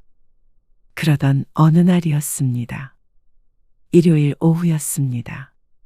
어머니 집을 청소하던 전 씨는 텔레비전 밑에 서랍장에서 부동산 로고가 찍힌 갈색 봉투를 발견했습니다. 이게 뭐지? 전 씨가 봉투를 열어서 안에 들어있는 종이를 꺼냈습니다. 증여라는 글자를 읽고 밑으로 눈을 내렸는데 그 순간 어머니가 전 씨의 손에서 봉투를 낚아채 갔습니다. 너는 내가 왜 말도 없이 남의 걸 만져? 전 씨는 어처구니가 없어 대꾸조차 못했습니다. 언제부터 네 건 내 것을 나눴는지 몰랐습니다. 수시로 와서 청소를 해주는 전 씨가 안 만져본 물건이 없는데 말이죠. 그게 뭔데 그래요? 증여? 뭐라고 써있던데. 아무것도 아니야. 너 신경 쓸 건 없다. 그러면서 어머니는 봉투를 안방으로 가지고 들어가 버렸습니다. 그러니까 어쩐지 더 수상했습니다. 뜬금없이 웬 증여계약서인가 싶었습니다. 누구에게 뭘 주려고 준비해 놓은 것인지 몰랐지만 전 씨가 몰라도 된다는 걸 보니까 받는 사람이 전 씨가 아님은 분명했습니다. 그렇다면 한 사람밖에 없었습니다. 전 씨가 그 뒤로도 한 번 더 물었지만 어머니는 자꾸만 대답을 얼버무렸습니다. 전 씨 입장에서는 신경 쓰일 수밖에 없었고 말이죠. 그날 이후에도 어머니의 태도엔 변함이 없었습니다. 별일 아닌 일로 하루에도 몇 번씩 전화를 걸었습니다. 리모컨이 안 눌린다. 수도가 약하다. 약을 먹었는지 헷갈린다. 전 씨는 회사에 있을 때도 운전을 할 때도 전화를 받았습니다. 남동생도 별다른 말이 없었고 어머니도 평소와 같아서 전 씨도 그 일을 잊어버렸습니다. 그리고 얼마 지나지 않은 어느 날 새벽이었습니다. 예, 경수가. 아이고, 내가 화장실을 가다가 넘어졌걸랑. 근데 다시 이불 위에 눕긴 했는데 아이고, 일어나질 못하겠다. 뭐라고요?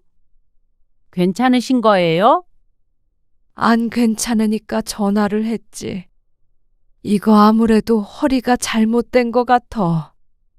잠깐만 기다리세요. 제가 갈게요. 전 씨는 서둘러 옷을 갈아입었습니다. 잠에서 깨서 앉아있던 남편이 차키를 챙겼습니다. 당신 더 자요. 내일 출근해야지. 허리 다치신 거 아니야? 당신 혼자 어떻게 부축을 해? 남편이 전 씨를 따라 나섰습니다. 집에 도착해보니 어머니가 이불 위에 누워 끙끙 앓고 있었습니다. 아이고, 조금만 움직여도 허리가 분질러진 것 같아. 일어나실 수 있겠어요? 못 일어난다니까 그러네. 병원에 가야죠. 남편이 어머니를 부축하려고 했지만 어머니는 그 손을 뿌리쳤습니다. 부축을 해도 일어나지 못하겠다는 말에 난감했습니다. 구급차를 부를 수밖에 없을 것 같았습니다. 결국 어머니는 구급차에 실려 응급실로 가게 되었습니다. 전 씨는 구급차에 함께 탔고 남편이 차를 타고 뒤쫓아왔죠. 다행히 응급실이 멀지 않아 다행이었습니다. 전 씨는 가면서 남동생에게 전화를 걸었습니다. 그러자 자다 깬 목소리로 남동생이 전화를 받았습니다. 이 시간에 무슨 일이야? 엄마가 화장실에서 넘어지셨는데 허리를 크게 다치신 것 같아. 지금 구급차 타고 응급실 가고 있거든. 혹시 올 수 있어? 어머니는 구급차 침대에 누워서도 나중내하며 알았습니다. 그러면서 아들한테 전화를 걸라고 성화였습니다. 그런데 정작 남동생은 전 씨에게 불만 가득한 목소리로 말했습니다. 아니, 내가 지금 거기까지 어떻게 가? 내일 출근도 해야 하는데 넘어지신 거 가지고 이 시간에 전화를 해. 엄마가 자꾸 찾아서 그렇지. 일단 병원에 가서 검사해보고 아침에 전화하죠. 전화는 그렇게 끊겼습니다. 이 시간에 전화하니 짜증나는 건 알겠지만 그래도 어머니가 괜찮은지 한번 묻지도 않는 남동생이 어이가 없었습니다. 그리고 그렇게 아들을 찾더니 매정하게 전화를 끄는 아들에게 불평 한마디 안 하는 친정엄마도 기가 찼습니다. 만약 전 씨가 그랬다면 딸이라고는 하나 있는 게 엄마한테 신경도 안 쓴다 하면서 난리가 났을 것 같았습니다. 역시나 어머니에게 세상에서 가장 쉬운 사람은 딸인 것 같았습니다. 알면서도 매번 혼자서만 질질 끌려다니는 스스로가 한심하면서도 한편으로는 자신이 아니면 이 새벽에 어머니 혼자 구급차에 실려갔을 거라고 생각하면 마음이 아팠습니다. 어머니는 며칠 입원을 하게 되었습니다. 남편은 병원에 1시간 머무르다가 출근 때문에 집에 돌아갔고 전 씨는 어머니 곁을 지켰습니다. 회사는 하루 쉬게 되었습니다. 이러다가 회사에서 잘리는 것 아닌가 싶어서 한숨이 나왔습니다. 집에 들러서 짐 챙겨올게요. 역시 딸이 좋아요. 병실 옆 침대에 있던 어느 환자가 전 씨와 어머니를 보더니 말을 걸었습니다. 그럼요. 나이 들면 딸이 최고예요. 딸 옆에 딱 붙어 있어야지. 아이고, 나는 아들만 둘이라. 잘 오지도 않아요. 아들이 다 그렇죠. 살갑지가 않잖아요. 말은 그렇게 했지만 어머니는 아들이 오기를 눈이 빠지게 기다렸습니다. 퇴근 후에는 올 것이라고 생각했지만 아들은 주말에 한번 들르겠다고 했습니다. 그러면 어머니는 역시나 아들은 바쁜가 보다 하고 얌전히 수긍했죠. 엄마, 저 내일은 늦게 와요. 낮에 회사에 가봐야 해서. 내일 토요일이잖아. 너 못 오면 나는 어떡해? 이제 걸어 다닐만 하시잖아요. 불편해. 김서방은 뭐 하는데? 바빠? 김서방이요? 차라리 경호를 부르세요. 어머니는 전 씨가 안 되면 사위라도 부르라는 식이었습니다. 아들이 버젓이 있는데 굳은 일은 딸 혹은 남의 아들에게 시키고 싶은 모양이었습니다. 하지만 전 씨는 남편에게까지 어머니의 병수발을 시킬 마음이 없었습니다. 친정엄마 돌본다고 집에 소홀할 수밖에 없는 것 때문에 늘 미안한 감정이 있었습니다. 그런데 어머니는 전 씨 모르게 남편에게 연락을 한 것 같았습니다. 여보, 어디에요? 회사에 갔다가 일을 마치고 집에 돌아왔는데 남편이 보이지 않았습니다. 그런데 전화를 받은 남편의 뜻밖의 대답을 했습니다. 나 장모님 병원에 와 있어. 뭐? 당신이 왜요? 장모님이 뭐 좀 사다 달라고 하셔서. 전 씨는 이 말을 짚었습니다. 기어이 사위를 부려먹고자 하는 모양이었습니다. 전 씨는 서둘러 병원으로 향했습니다. 가면서 남동생과 통화를 했는데 언쟁이 오갔습니다. 누나가 가까이 사니까 더 신경 쓰는 게 맞지. 아무리 그래도 엄마 입원했는데 오늘도 안 와봐? 바빴다니까 그러네. 토요일에 뭐가 바쁜데? 그리고 지방 사는 것도 아니고 30분이면 오는데 그게 변명이 되니? 내일 가려고 했어. 근데 어차피 다음 주면 퇴원하시는 거 아니야? 아, 매영이 나 대신 가서 엄마 보축도 해주고 그러면 되겠네. 그걸 말이라고 해? 너는 엄마가 옳게 불러서 뒷바라지 시키면 좋겠니? 다행히 남편이 많은 부분을 이해해줬지만 만약 어머니가 이런 식으로 남편을 부려먹으려고 한다면 전 씨도 참을 수 없었습니다. 그런데 병원에 도착하자 천하태평하게 침대에 기대어 쉬고 있는 어머니와 그 옆에서 서랍을 정리하고 있는 남편이 보였습니다. 아니, 엄마, 내가 오후에 온다고 했잖아요. 김서방은 왜 부른 거예요? 너 바쁘다고 하니까. 김서방이 오늘 바쁜 일 없다고 하길래 부른 거야. 바쁘면 나도 안 불렀지. 전 씨는 이 말을 짚었습니다. 여보, 얼른 가봐요. 내가 있을게. 이따가 윤지 오면 같이 저녁 먹고 냉장고에 찌개 있어. 그러자 남편이 전 씨의 어깨를 한 번 두드린 다음에 어머니에게 인사를 하고 병실을 나갔습니다. 그리고 남편이 완전히 보이지 않게 되자 전 씨가 어머니에게 핀잔했습니다. 엄마, 내가 김서방 말고 경호 부르라고 했잖아요. 아들 냅두고 도대체 왜 사위한테 전화를 한 거예요? 가까이 사는 사위 도움 좀 받는 게 어때서? 전 씨는 한마디 더 하려고 입을 뗐다가 다시 다물고 말았습니다. 병원에 입원한 엄마에게 싫은 소리를 하고 싶지 않았습니다. 어쩌면 찾아오지도 않는 아들 대신 사위를 찾는 어머니가 딱하기도 했고 말이죠. 잠시 뒤 어머니가 전 씨에게 말했습니다.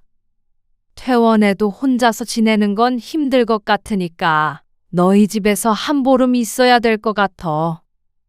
저희 집에요? 어머니는 퇴원 후에 전 씨의 집으로 오겠다고 했습니다. 하지만 전 씨 혼자 결정할 일은 아니었습니다. 어차피 낮에는 집에 아무도 없어서 돌봐드릴 사람도 없어요. 윤지도 없냐? 윤지도 학교 가죠? 그리고 윤지가 제일 늦게 들어와요?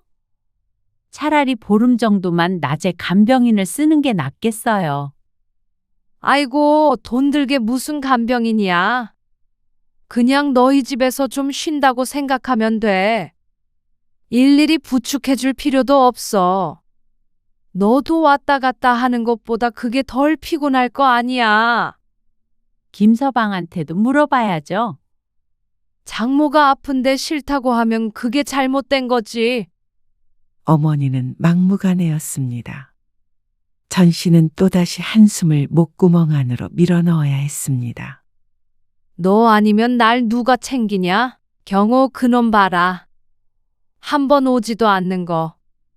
역시 딸이 최고야. 늙어서 딸 없는 사람들은 불쌍하지. 일단 퇴원할 때 되면 그때 다시 얘기해요.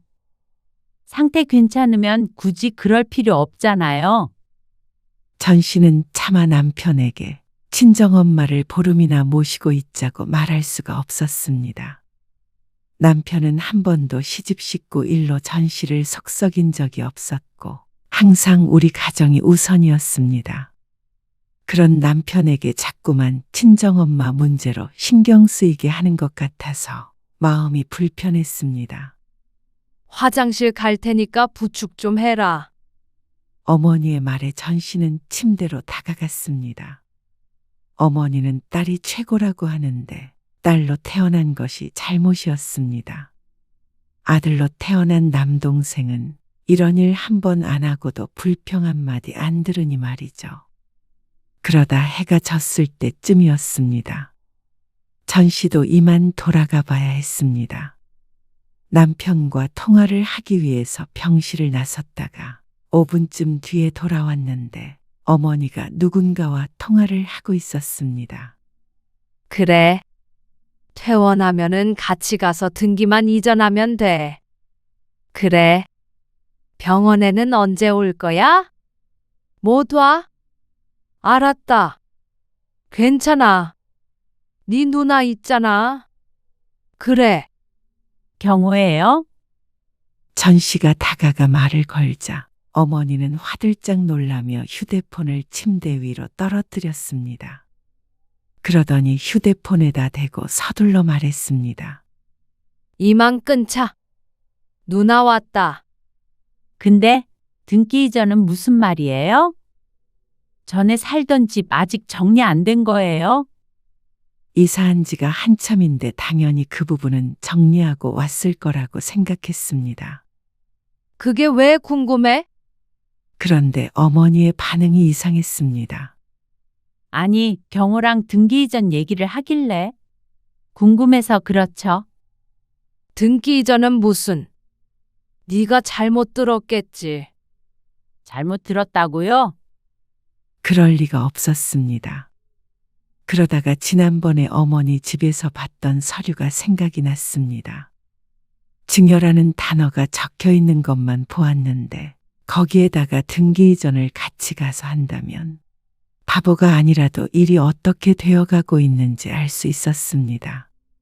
엄마, 그 집 경호 주기로 하셨어요? 그러자 어머니가 고개를 저었습니다. 그게 무슨 말이야? 너는 아까부터 도대체 무슨 말을 하고 있는 거니? 어머니는 발뺌했습니다.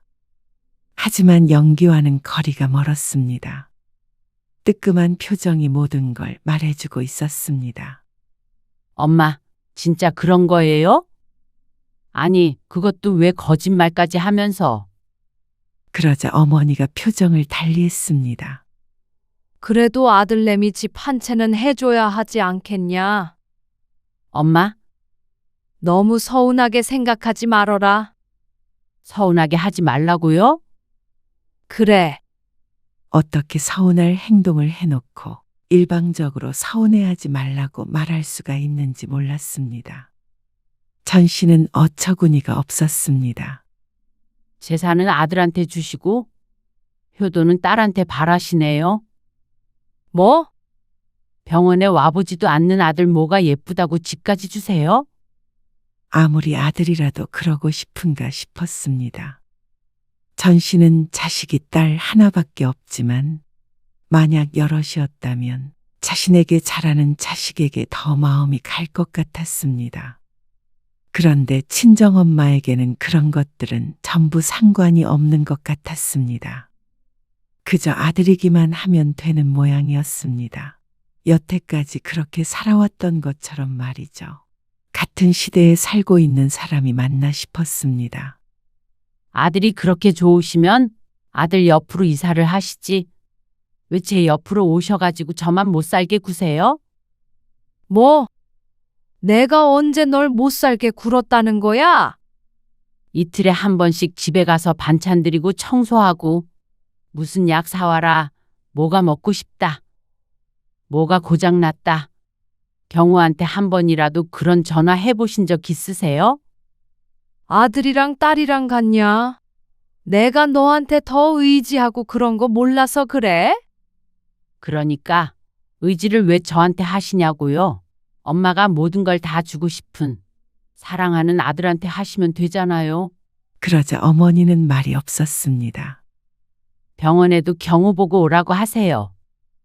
전 씨는 배신감을 느꼈습니다. 글쎄 어머니의 재산이 탐나서라고 하기엔 그 집이 전혀 아쉽지 않았습니다. 전 씨 부부도 오래 직장 생활을 하면서 경제적으로는 크게 부족하다고 여기지 않았습니다. 물론 돈이라는 게 더 많다고 싫지는 않겠지만 말이죠. 그리고 남동생네도 마찬가지였습니다. 다들 먹고 살 만큼 제 앞가림 할 수 있을 만큼 살았습니다.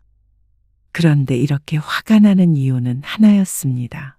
어머니의 마음이 그곳에 가 있다는 것이 견디기 힘들었습니다.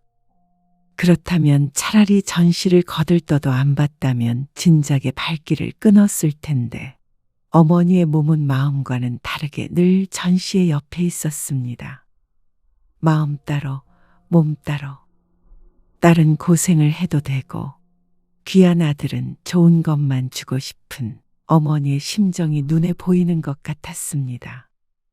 왜 아들에게만 집을 주시냐 악을 쓰고 소리치고 싶기도 했고 그냥 여기서 조용히 연을 끝내고 싶기도 했습니다.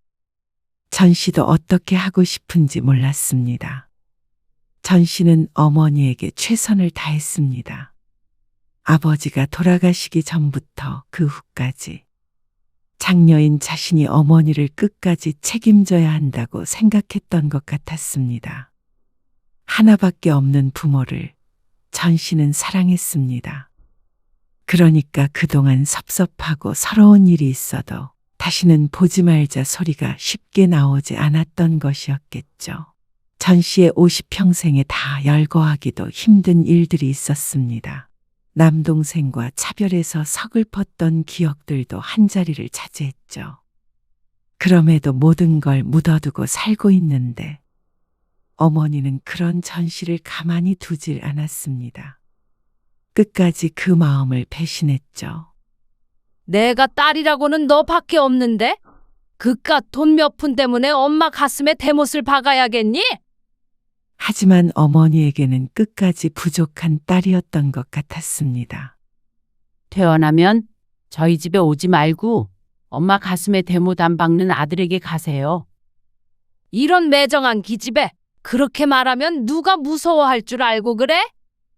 전 씨는 짐을 챙겨 집으로 돌아와 버렸습니다. 그러자 남동생에게서 전화가 왔죠. 누나, 엄마한테 뭐라고 한 거야? 나한테 전화해가지고 병원으로 오라고 난리야. 그럼 가면 되잖아. 뭐가 바쁘다고 병원 한 번도 못 가? 누나 있는데 뭐 하러 나까지 가? 앉아있을 데도 없을 텐데. 주는 건 받는데 도리는 안 하겠다 이거지. 참 대단한 심보다. 전 씨의 말의 순간 침묵이 흘렀습니다. 언제까지 숨기려고 했던 것인지 몰랐습니다. 부모와 자식 둘 사이의 바보는 전 씨뿐인 듯 했습니다. 누나, 그게 말이야. 엄마 알잖아. 옛날 노인네. 그래서 엄마한테 받을 그 집 나랑 반 나눌 거야? 그러자 또다시 말이 없었습니다. 손뼉도 마주쳐야 소리가 나는 법인데 사람을 끝까지 모자란 사람을 만들었습니다. 엄마 퇴원 후에 보름간 우리 집에서 요양한다고 하셨었는데 아마 너희 집으로 가야 될 것 같다. 엄마 잘 모셔. 전 씨는 전화를 끊었습니다. 허탈한 기분이었습니다. 차라리 어머니가 그 집에서 계속 살다가 돌아가시면서 아들에게 남기겠다고 한 것이었으면 이토록 서운하지도 않을 것 같았습니다. 전 씨 몰래 증여해 준 뒤에도 여전히 딸인 전 씨에게만 의지하려고 했던 어머니 때문에 더욱 가슴이 쓰라렸습니다. 어머니에게 말했던 것처럼 재산은 아들에게 주고 효도는 딸에게 바라는 건 왜 그런지 몰랐습니다. 차라리 그 재산을 쥐고서 아들에게 나 돌봐주면 이것 주겠다 했다면 말이 더 될 것 같았습니다. 그런데 아들 고생시키기는 싫고 공짜로 부릴 수 있는 몸종 같은 딸이 더 편했던 것이었을까요? 며느리 눈치는 보여도 사위 눈치는 안 보이고 바보같이 말 잘 듣는 딸 평생 부려먹으면서 살다가 마지막 눈 감는 순간에 배신당한 딸의 표정을 보고 싶었던 것인지도 몰랐습니다. 어머니는 전 씨에게 전화하지 않았습니다. 오랜만에 전 씨의 휴대폰이 잠잠했죠. 전 씨도 어머니에게 연락하지 않았고 그렇게 며칠이 지났습니다. 어머니가 퇴원할 때도 지났는데 아마 남동생이 가서 알아서 했을 거라고 생각이 됐습니다. 당신 괜찮겠어? 마음 불편하잖아. 그동안 할 만큼 했잖아. 그래. 그렇게 생각해. 당신 열심히 했어. 이제 처남한테 장모님 맡긴다고 생각해.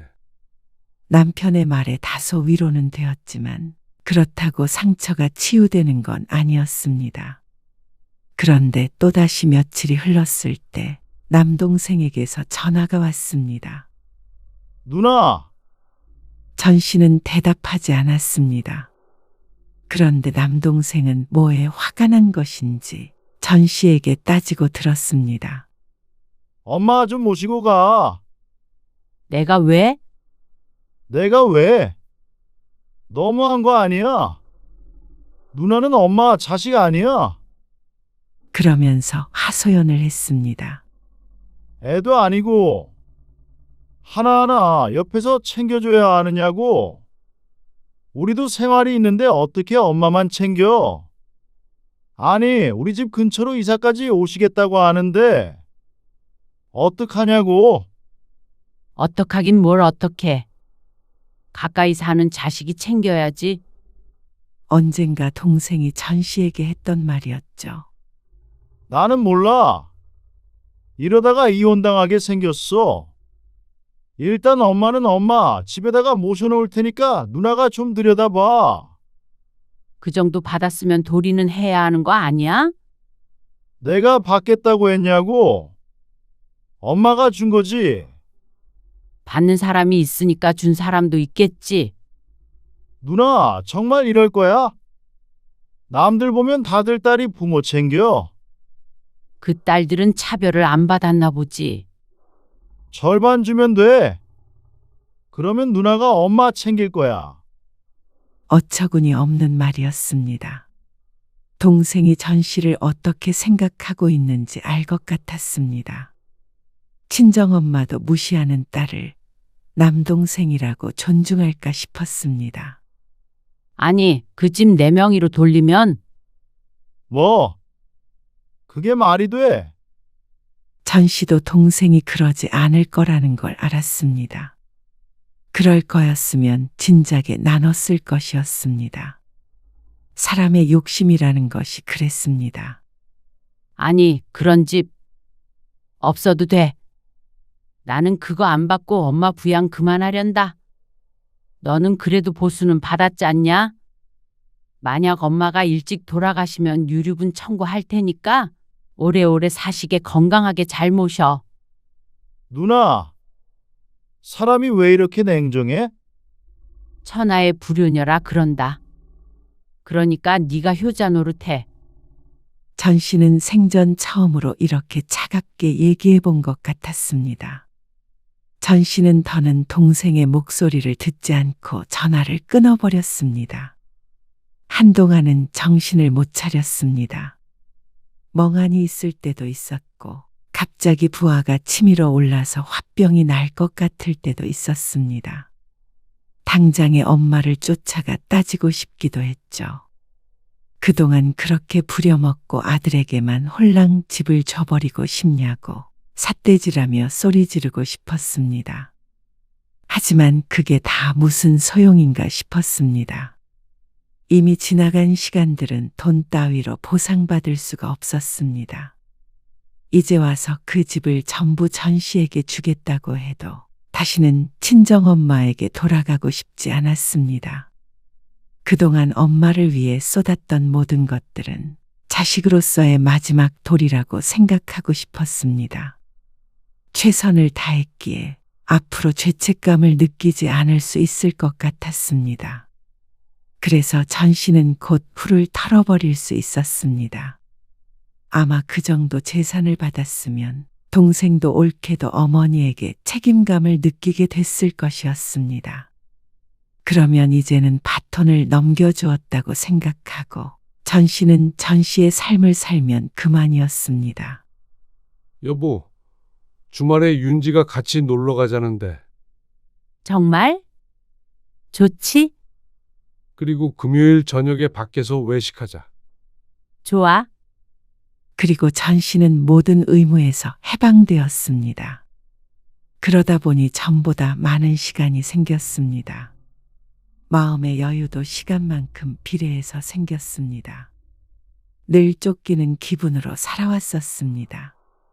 오늘은 엄마한테 가봐야 하는데, 내일은 엄마 병원 가는 날인데, 주말에는 가서 김치 담가야 하는데, 친정엄마와 관련된 모든 것들이 순식간에 사라지다 보니까 사람이 남는 시간이 이렇게 많았구나 하고 느꼈습니다. 그 시간에 남편과 시간을 보내고 졸업을 앞둔 딸과 여행도 가고 이제서야 온전한 내 삶을 사는 기분이었습니다. 차라리 그 집과 자유를 바꿨으니 어떻게 보면 저렴한 대가였다는 생각도 했습니다. 그런 생각을 하게 된 자신이 너무 불효녀처럼 느껴졌지만 그렇대도 이제는 아무 상관없었습니다. 그동안 전 씨가 친정엄마에게 목을 맸던 것은 다 마음의 병인 듯 했습니다. 효심이 깊거나 착해서가 아니라 엄마에게 인정받고 싶은 욕심 때문인 것 같았습니다. 말은 딸이 최고라고 하며 정작 아들만을 위했던 친정엄마에게 나는 이렇게 당신을 생각하니 나도 좀 사랑해 주세요 하고 온몸으로 말하고 있었던 것이었죠. 그러한 결핍을 준 사람에게서 채우려고 하니 구멍은 점점 커져만 갔습니다. 이제는 전 씨도 자신의 가정에서 나를 사랑해주는 사람들에게서 사랑을 찾았습니다. 그러니까 마음의 평안이 찾아왔습니다. 그런데 그런 생각을 하는 건 전 씨뿐인 듯 했습니다. 어느 날 울리는 초인종에 전 씨는 문을 열었습니다. 그리고 문 밖에는 어머니가 서 있었죠. 엄마, 왜 이렇게 문을 늦게 열어? 어머니가 전 씨를 옆으로 밀치더니 안으로 들어갔습니다. 여긴 왜 찾아오셨어요? 내가 내 딸 집 오는데 못 올 곳 왔니? 할 말이 있어서 왔다. 저는 할 말 없어요. 그런데 어머니는 억울한 게 많아 보였습니다.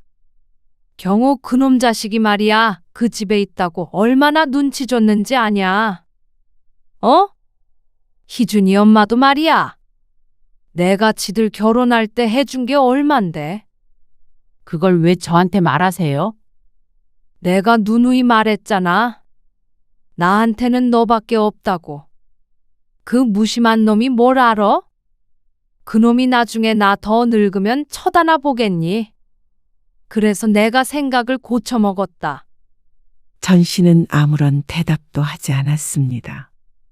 전 씨의 표정이 보이지 않는지 어머니는 여전히 자신의 할 말만 내뱉었습니다. 그 집 내가 너 줄게. 순간 허하며 헛웃음이 새어나왔습니다. 그게 용건인가 싶었습니다. 그러면 자신은 고맙다고 해야 하는 것인지 어처구니가 없었죠. 아직 내가 등기 이전을 안 해줬거든. 네 앞으로 해줄게. 그러니까 앞으로도 지금처럼 네가 엄마 챙겨줘라. 내가 경호 그놈 믿었다가는 발등 찍히지. 만약에 제가 아무것도 몰랐다면 그 집은 당연히 경호한테 주셨겠죠? 그건 내가 생각이 짧았다. 네가 이렇게 서운해할 줄은 몰랐지. 그걸 어떻게 몰라요? 어떻게 엄마는 끝까지 이렇게 찾아와서 딸 가슴에 대못을 박으세요? 지금 가슴에 대못을 박고 있는 거는 너 아니니? 엄마가 꼭 이렇게 찾아와서 애원을 해야 해? 너희 누가 그렇게 키웠어? 그러면 부모가 나이 들면 당연히 자식이 챙겨야지. 어떻게 둘 다 이래? 피도 눈물도 없는 것들. 저는 그 집 필요 없어요. 집 두 채를 준다고 해도 싫어요. 경호가 싫다고 하면 그 집으로 엄마 노후자금 하면서 편히 사세요. 뭐? 돈으로 자식 마음을 살 수 있을 거라고 생각하셨어요? 그러면 잘못 생각하셨어요. 저는 더 이상 할 말 없어요. 너 나 죽으면 있을 때 잘할 걸 후회하지 말어라. 이만 나가주세요. 저 좀 쉬어야 해요. 내일 출근해야 해서. 가면 다신 안 온다. 집도 이사 가버릴 거야. 살펴가세요. 전 씨는 끝내 어머니를 외면하고 현관문을 닫았습니다. 이것이 마지막이라고 하더라도 현재로서는 어쩔 수 없다고 생각했습니다. 씁쓸했지만 함께하는 삶이 더 힘들 것 같았습니다. 그 뒤로 어머니는 전 씨에게 연락하지도 찾아오지도 않았습니다. 전 씨는 가끔씩 남동생의 메시지를 통해서 어머니 소식을 들었습니다. 그래도 아들이라 그런지 서운하게 했어도 어머니가 연락은 해오는 듯 했죠. 어머니는 남동생 근처로 방을 새로 구해서 이사했습니다. 그리고 그 집은 결국 팔아서 쥐고 있는 것 같았습니다. 아들은 그 때문에 마지못해 곁에 두는 것일 테죠. 하지만 그걸 끝까지 쥐고 있던 남동생에게 주든 전 씨는 상관없었습니다. 그 집 한 채가 어머니와의 연을 끊도록 만들었지만 전 씨에게는 이미 떠난 어머니의 사랑일 뿐이었습니다. 어머니가 불행하길 바라지 않았고 남동생 보살핌을 받으며 잘 사셨으면 했습니다. 그래서 전 씨를 찾는 일이 더 이상 없길 바랐습니다. 그래야 전 씨도 내내 평안할 테니 말이죠.